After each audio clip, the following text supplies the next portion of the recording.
देवेंद्र फडणवीस यांच्या नेतृत्वाखाली महायुतीनं विधानसभा निवडणुकीमध्ये ऐतिहासिक असं यश मिळवलं आणि फडणवीसांनी एकनाथ शिंदे आणि अजित पवारांच्या सोबत पुन्हा एकदा मोठ्या दिमाखात सरकार स्थापन केलं।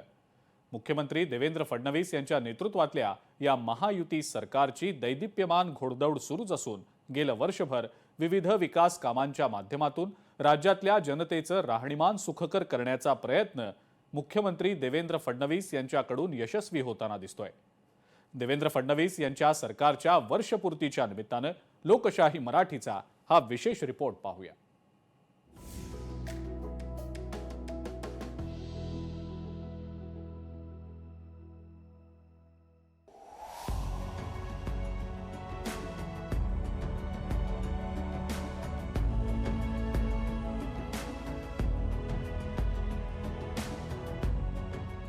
मुख्यमंत्री देवेंद्र फडणवीस यांच्या नेतृत्वात नागपूर, कोल्हापूर आणि छत्रपती संभाजीनगरच्या विकासाचा आढावा घेतल्यानंतर आता येऊया देवभूमी नाशिकमध्ये। मुख्यमंत्री देवेंद्र फडणवीस यांच्या नेतृत्वाखाली आलेल्या सरकारमुळे नाशिकमध्ये विकासाची गंगा आल्याचं बघायला मिळत आहे। अवघ्या 2 वर्षांवर आगामी सिंहस्थ कुंभमेळा येऊन ठेपलाय। या पार्श्वभूमीवर मुख्यमंत्री देवेंद्र फडणवीस यांनी नाशिकमध्ये येऊन 5700 कोटींच्या कामाचं भूमिपूजन केलं। ही सर्व कामं नाशिकसाठी महत्त्वाची असून नाशिकला किमान 25 वर्ष पुढे नेणारी आहे। नाशिक म्युनिसिपल कॉर्पोरेशनचा खूप मोठा आणि एक ॲम्बिशियस जे आपलं सगळं कुंभचं जे आपला गाभा आहे, म्हणजे आपला गोदावरी नदी आणि त्याची पवित्रता आणि स्वच्छताच्या संदर्भातलं STPचा एक मोठा प्रोजेक्ट, त्याचा आपला भूमिपूजन झालंय। मुकणे धरणावरून जे उरलेला आपला 237 MLDचा वॉटर ट्रीटमेंटचा प्लांट सुद्धा आणि त्याच्यामध्ये आपला पाईपलाईन सुद्धा, ज्याच्यातने आपला साधूग्रामला पाण्याचं नियोजन केलं जाणार आहे। काही थोडे छोटे काम ज्याच्यामध्ये काही ब्रिजेस इन्क्लुडेड आहे, विशेषतः रामकालपथचा माननीय मुख्यमंत्री महोदयांनी त्याच्यामध्ये व्हिजिट पण त्यांची झाली आणि त्याचं सुद्धा भूमिपूजन एक प्रकारे त्या ठिकाणी झालं। आणि रामकालपथ सुद्धा आपला जे हेरिटेज कन्झर्वेशनसाठी नाशिकसाठी खूप महत्त्वपूर्ण आहे। नाशिकची जी सगळा आपला इतिहासाच्या संदर्भातला, हेरिटेजच्या संदर्भातला जे काही आपलं महत्त्व आहे, विशेषतः पंचवटी एरियाचा जे आपला ओल्ड नाशिक ज्याला आपण म्हणू शकतो, त्या ठिकाणी रामकालपथचे मार्फत NMCचे मार्फत घेण्यात आलेला प्रोजेक्ट 100% आपला एक खूप ॲम्बिशियस प्रोजेक्ट आहे। घाटाच्या संदर्भातला, घाटामध्ये वेगवेगळे काम संपूर्ण रामकुंड जे आहे त्याला व्यवस्थित करणे, घाटाची जे विड्थ आहे त्याच्यामध्ये एक सूत्रता आणणे आणि या प्रकारे एक स्पेसला ओपन अप करणे, जेणेकरून कुंभचे वेळी गर्दीचे वेळी लोकांना काही याच्यामध्ये अडचणी राहणार। सिंहस्थ कुंभ मेळ्यात येणारे भाविक हे नाशिकसह इतर ठिकाणी जातील। यासाठी पर्यटनाच्या दृष्टीनं इतर भागातला विकास करण्याचं ध्येय देखील सरकारच्या डोळ्यासमोर असून या माध्यमातून नाशिक डहाणू महामार्ग विस्तारीकरण करण्यात येणार आहे। आणि सर्वात महत्त्वाचं म्हणजे नाशिकला वेगळ्या उंचीवर नेऊन ठेवण्यात सर्वात महत्त्वाचं वळण देण्यात येईल, ते म्हणजे नव्यानं स्थापन होत असलेला वाढवण बंदर हा नाशिकसाठी गेम चेंजर ठरणार आहे। हे जे सगळे ओव्हरऑल प्रोजेक्टचा जर आपण विचार केला तर रोड कनेक्टिव्हिटी इम्प्रूव्हमेंट असो, रिंग रोड असो, एअरपोर्ट टर्मिनल असो, this is not just for कुंभचे बियॉन्ड सुद्धा जाणार आहे। आणि नाशिकला आज रोजी जे इतर जे प्रोजेक्ट होत आहे, ज्याच्यामध्ये जर मी उल्लेख केला केंद्र शासनाचे प्रोजेक्ट, तर आपला सुरत चेन्नईची एक ग्रीनफील्ड कनेक्टिव्हिटी आता येतोय। समृद्धी आता इगतपुरी आणि त्याची पुढपासून आपला ऑलरेडी कार्यान्वित झालेला आहे। याच्यानंतर वाढवणची एक कनेक्टिव्हिटी सुद्धा याच्यामध्ये येणार आहे। तर ओव्हरऑल जर आपण बघितलं तर विशेषतः वाढवण पोर्टच्या संदर्भातला माननीय मुख्यमंत्री महोदयांनी वेळोवेळी वेगवेगळे व्यासपीठावर याचा उल्लेख केलेला आहे की याचे पुढे नाशिकचा इम्पॉर्टन्स खूप जास्त वाढणार आहे, specially because of Vadhavan port. आणि हे जे कनेक्टिव्हिटी आता खूप चांगली नाशिकमध्ये रिजनल नॅशनल पर्स्पेक्टिव्हने झाली आणि सिटीच्या पर्स्पेक्टिव्हने सुद्धा definitely it is going to help. नाशिकचा विकास आराखडा, उद्योजकांसाठी नव्यानं योजना स्थापन, मुख्यमंत्री 100 दिवसांच्या कृती आराखड्यानं व्यावसायिक आणि प्रशासन यांच्यात वाढला समन्वय। कुंभमेळ्यात प्रत्येक गोष्टीवर लक्ष राहावं यासाठी नाशिकमध्ये स्मार्ट सिटी CCTV करता 350 कोटी रुपये। उद्योजक म्हणून किंवा नाशिकचा उद्योग सर्वसामान्य इथला जो व्यावसायिक आहे याच्या दृष्टिकोनातून जर बघितलं तर खूप मोठ्या प्रमाणामध्ये कुंभमेळ्यामुळे जवळपास 25,000 कोटीची इन्फ्रास्ट्रक्चर आणि इतर कामे ही विकासात्मक कामे नाशिकमध्ये होणारी असल्याची नुकतीच त्यांनी नाशिकमध्ये जाहीर वाच्यता केलेली आहे. 5,000हून अधिक कोटीच्या कामांचं भूमिपूजन झालेलं आहे. आणि येणाऱ्या या कुंभमेळ्याच्या पर्वामध्ये जसं आपण प्रयागला बघितलं की GSTचा जवळपास 3.5 लाख कोटीचा टर्नओव्हर हा तिथं झालेला आहे. तर तसाच जो नाशिकमध्ये पण होणार आहे.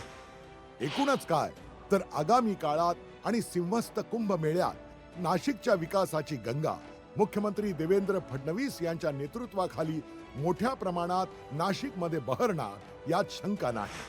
नाशिक शहराची जी प्रमुख मागणी होती, नाशिक शहरामध्ये CCTV कॅमेऱ्याचं नेटवर्क उभं करणं, तर ही प्रमुख मागणी माननीय मुख्यमंत्री महोदयांनी मंजूर केलेली आहे. त्याच्यासाठी 350 कोटीचा त्यांनी निधी उपलब्ध करून दिलेला आहे आणि त्याचं टेंडर आजच्या घडीला पूर्ण झालेलं आहे आणि त्याचं इम्प्लिमेंटेशन लवकरच चालू होणार आहे. त्यामुळे नाशिक शहर हे क्राईम फ्री होण्याला मदत होणार आहे आपल्याला. आणि पोलीस विभागाने जेवढी मागणी त्यांच्याकडे केली सर्व मागणी त्यांनी मंजूर केलेली आहे. आणि साधारण आपल्याला याच्या पुढच्या येणाऱ्या काळामध्ये 350 कोटीचा निधी पोलीस विभागाला त्यांच्या विविध कामांसाठी उपलब्ध होणार आहे. नाशिक नंतर आता येऊया सांस्कृतिक राजधानी आणि शिक्षणाचं माहेर घर असलेल्या पुण्या. महाराष्ट्रात 2024 नंतर महायुतीचं सरकार आलं आणि या सरकारमध्ये असलेले भाजपचे देवेंद्र फडणवीस हे मुख्यमंत्री पदावर पुन्हा परतले. पुणे जिल्ह्यातील काही महत्त्वाचे पायाभूत विकास आणि धोरणात्मक निर्णय देवेंद्र फडणवीस यांनी गेल्या वर्षभरात घेतलेले आहेत, जे पुणे आणि आसपासच्या भागांच्या भविष्यासाठी महत्त्वाचे मानले जात आहे. देवेंद्र फडणवीस यांनी त्यांच्या नवीन कार्यकाळात 100 दिवसीय कार्यक्रम सुरू केला, ज्यात विविध विभागांना लोकाभिमुख, वेगवान, प्रभावी प्रशासन ध्येय देण्यात आलं. पुणे जिल्ह्यासाठी गेल्या वर्षभरात 72 MOU प्लस 16,000 कोटींची गुंतवणूक. या प्रस्तावाद्वारे अंदाजे 30,000 नोकऱ्या निर्माण होतील असा अंदाज आहे. 2024-25 आर्थिक वर्षात केंद्र आणि राज्य सरकारनं पुणे विभागात 23 नवीन औद्योगिक क्लस्टर मंजूर केली. क्लस्टर विकासासाठी 62 कोटी रुपयांचा निधी मंजूर केला. नवीन एअरपोर्ट प्लस रिंग रोड या प्रकल्पामुळे पुण्याच्या अर्थव्यवस्थेवर 3 लाख कोटी पर्यंतचा सकारात्मक आर्थिक परिणाम. पुणे जिल्ह्यासाठी खूप मोठ्या प्रमाणात त्यांनी सुधारणा सुरू केल्या आहे. आर्थिकदृष्ट्या पुणे शहर तसेही विकसित आहेच, पण त्या विकासाला जोड म्हणून त्यांनी पुणे रिजनल हब ही जी संकल्पना मांडली, त्याच्यामध्ये रिंग रोड अथवा पॉलिसी इन्फ्रास्ट्रक्चर अत्यंत अद्ययावत करणं आणि रस्ते सुधारणा आणि ज्याला आपण इंटरॅक्शन मोबिलिटी म्हणतो, त्याच्यामध्ये उदाहरणार्थ मेट्रो, बसेस किंवा फ्लायओव्हर याचं जाळं विणणं ही अतिशय महत्त्वाची गोष्ट त्यांनी योजनाबद्धरित्या सुरू केली आहे. आणि याचे पडसाद किंवा याचे उत्तम आपल्याला उपयोग हा पुढील 3 ते 4 वर्षात दिसणार आहे. पुण्याला शिक्षणाचं माहेर घर म्हटलं जातं आणि त्यामुळे या शिक्षणाच्या मार्गात विद्यार्थ्यांना चांगलं आणि योग्य पद्धतीचं शिक्षण मिळावं यासाठी सुद्धा गेल्या वर्षभरात देवेंद्र फडणवीस यांनी अनेक महत्त्वाचे निर्णय घेतलेले आहेत. त्याच्यामध्ये राईट टू एज्युकेशन संदर्भातील निर्णय, मुलींना मोफत शिक्षण असे महत्त्वाचे निर्णय घेतले आहेत. त्यामुळे विद्यार्थीही समाधानी आहेत. तसंच महत्त्वाच्या संस्थांना स्वायत्त दर्जा दिल्यानं शिक्षणाचं महत्त्व आणखीन वाढलंय. सरळ सेवेच्या माध्यमातून होणाऱ्या परीक्षा होत्या, ज्याच्यामध्ये मोठ्या प्रमाणावर गैरव्यवहार व्हायचे अनेक वर्ष, तर त्या परीक्षा त्यांनी MPSC कडे दिल्या, ज्याच्यामुळे त्या परीक्षांची विश्वासार्हता वाढली. तसेच आता मागच्या काही दिवसापूर्वीच देवेंद्रजींनी निर्णय घेतला की जी जिल्हा बँक भरती होती त्याच्यामध्ये महाराष्ट्रामध्ये खूप मोठ्या प्रमाणावर गैरव्यवहार व्हायचे, म्हणजे गेल्या अनेक वर्षापासून. तर आता जिल्हा बँकची जी पदभरती असणार आहे ती TCS IBPS सारख्या नामांकित संस्थांच्या माध्यमातून ऑनलाईन पद्धतीनं घेण्यात येणार आहे. ह्या अशा काही निर्णयांमुळे नोकर भरतीमध्ये पण पारदर्शकता आली आणि सारथी बार्टी, महाज्योती असेल त्या संस्थांना त्यांनी सक्षम केलं, शेकडो कोटीचा निधी दिला, त्याच्यामधून विद्यार्थ्यांच्या लाभार्थींची संख्या वाढवली.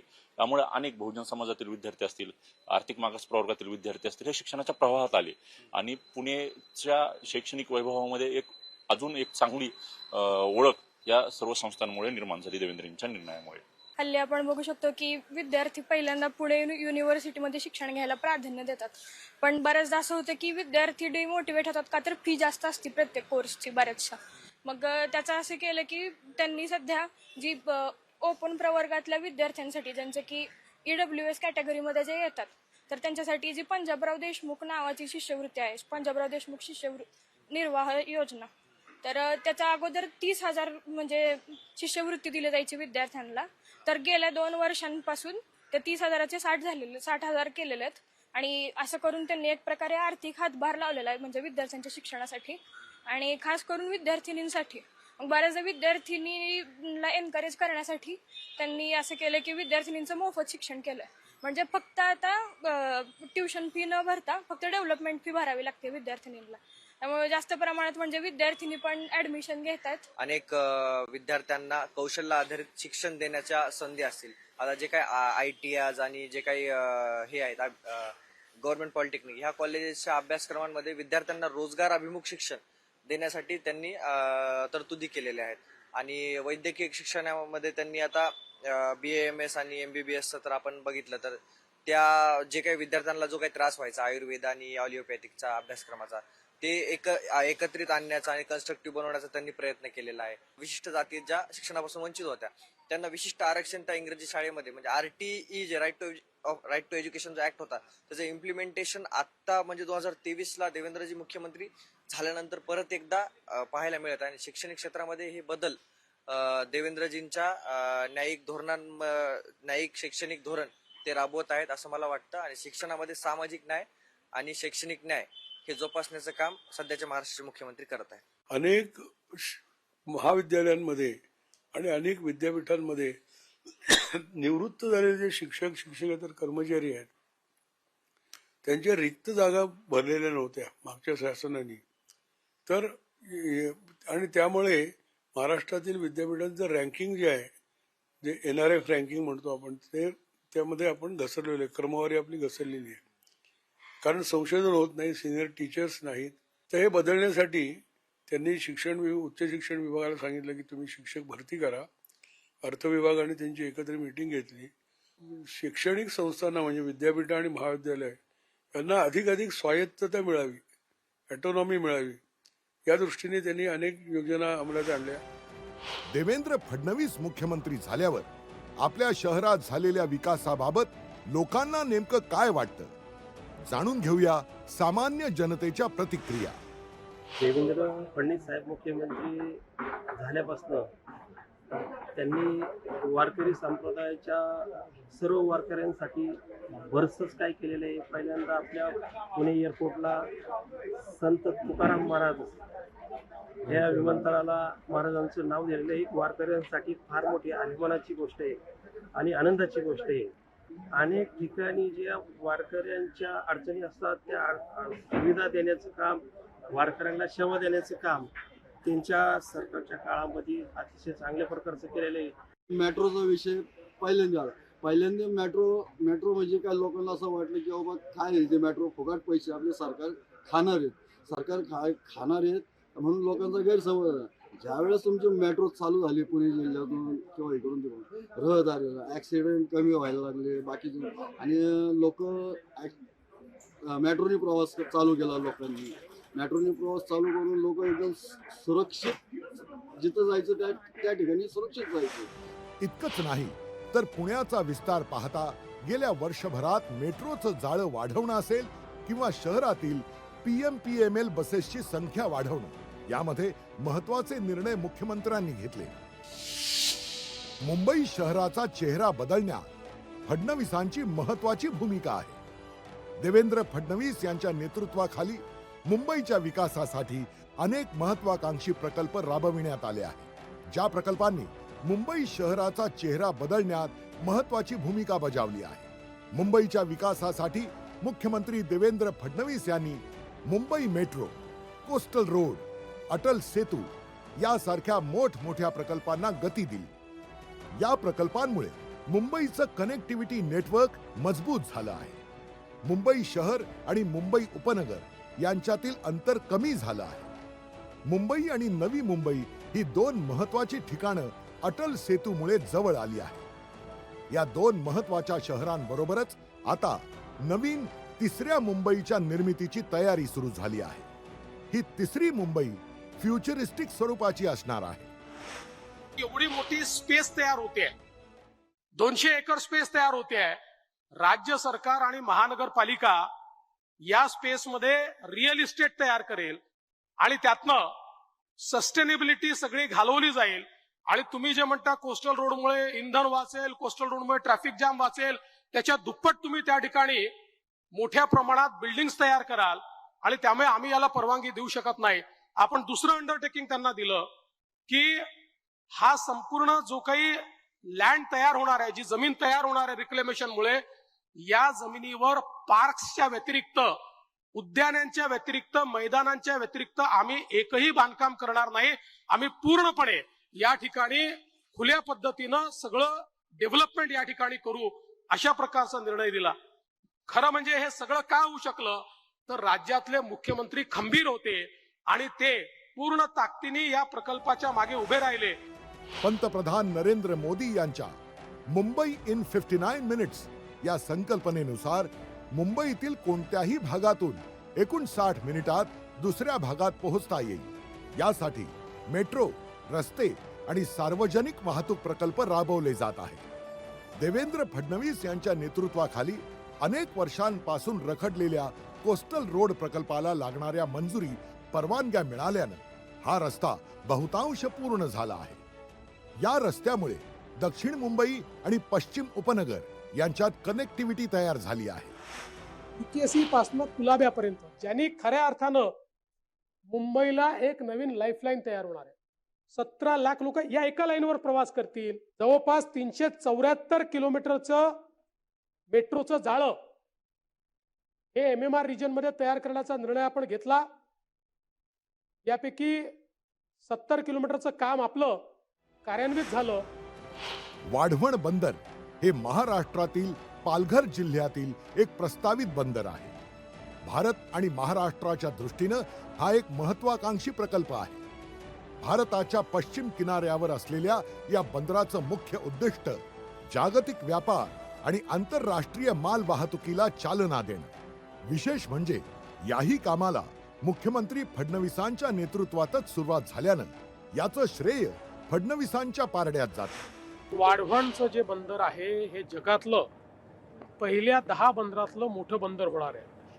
आणि आता समृद्धी हायवे पासनं एक डेडिकेटेड ॲक्सेस कंट्रोल रोड हा वाढवण बंदरापर्यंत आम्ही करतो. त्याचा नकाशा देखील आम्ही मान्य केला आहे. त्याचं काम देखील आता आम्ही लवकरच सुरू करणार आहोत.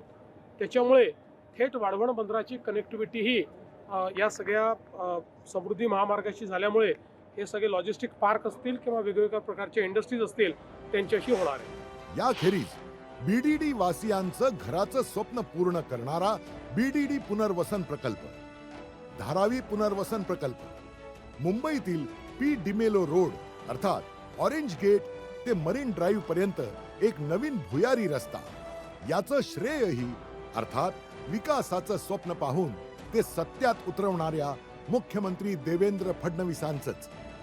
आपल्या शहरात झालेल्या विकासाबाबत लोकांना नेमकं काय वाटतं, जाणून घेऊया सामान्य जनतेच्या प्रतिक्रिया. खरंच खूप आनंदी आहे यांच्या कामा संदर्भात. देवेंद्र फडणवीस मुख्यमंत्री झाल्यापासून आणि आताच्या या येणाऱ्या काळात, आता वर्षपूर्ती पण होते त्यांची, खूप छान असे निर्णय घेतलेले आहेत महाराष्ट्रासाठी. अगदी आपण पाहिलात तर महिला असेल, महिला सुरक्षा असतील, वृद्धांसाठी असेल, शेतकऱ्यांसाठी असेल, विविध योजना असतील, यासाठी काम चालू आहेत.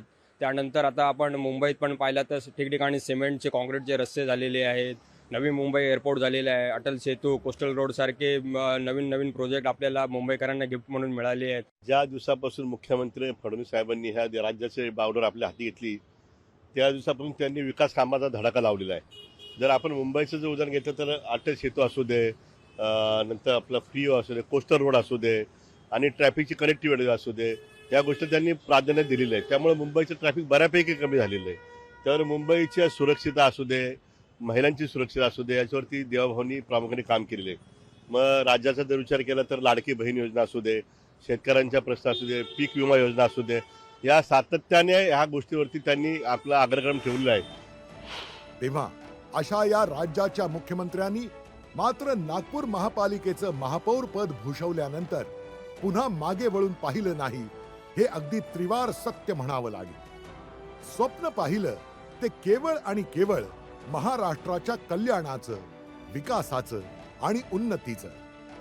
त्यामुळे महाराष्ट्राच्या राजकारणात अनेक नागमोडी वळणं आली असली, राजकीय स्थित्यंतर बदलली असली, तरी एक गोष्ट मात्र कायम राहिली, ती म्हणजे मुख्यमंत्री देवेंद्र फडणवीस यांच्या नेतृत्वात महाराष्ट्राच्या प्रगतीचा आलेख उंचावण्याची।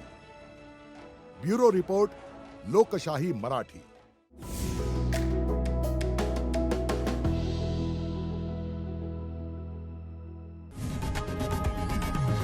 लोकशाही मराठी, ऐका, पहा, जागरूक रहा।